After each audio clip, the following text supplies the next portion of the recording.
Afin d'améliorer la formulation de vos objectifs, il importe de rendre ceux-ci opérationnels. Voici 5 recommandations mises en évidence par Viviane et Gilbert Landshir. Tout d'abord, vous devez mentionner les personnes qui doivent accomplir le comportement. Dans le cadre de votre stage, il s'agit des élèves. Ensuite, vous devez indiquer le comportement devant être produit. Celui-ci doit être observable afin de pouvoir juger l'atteinte de l'objectif. Par exemple, vous pouvez utiliser le verbe construire. Puis, il importe de mentionner le produit fini, le résultat du comportement et donc la performance attendue à la fin de l'apprentissage. L'exemple relevé par les auteurs est le poste radio. Vous devez également préciser les conditions relatives à la production du comportement, c'est-à-dire les éléments donnés et ou les restrictions. Selon l'exemple donné, pour construire le poste radio, les élèves doivent se baser sur le schéma.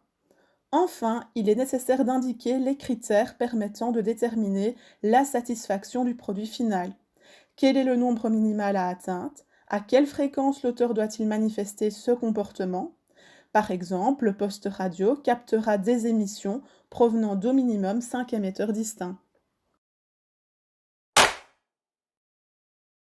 Selon Bernier, un objectif doit être à la fois observable et à la fois mesurable.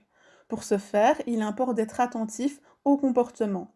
Celui-ci doit être explicité à l'aide d'un verbe d'action pouvant être observé, tel que par exemple sélectionner, illustrer, critiquer. Il est donc important d'être attentif à l'application du comportement. Les verbes tels que connaître, appréhender, sensibiliser ne sont pas assez précis. Le comportement n'est pas observable car il ne fait pas référence à l'action de l'élève, ce qui n'assure pas la mesure de la performance.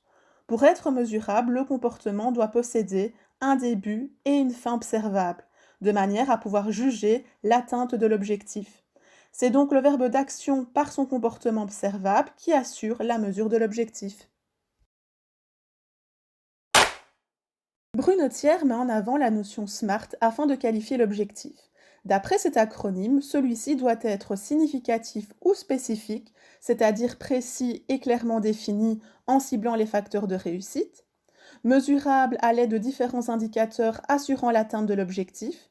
Il importe donc d'indiquer des valeurs assurant l'orientation et la faisabilité de celui-ci, attribuable à un responsable, c'est-à-dire à un auteur, réalisable grâce aux ressources et aux moyens disponibles, et enfin temporellement défini ou daté au sein d'une période.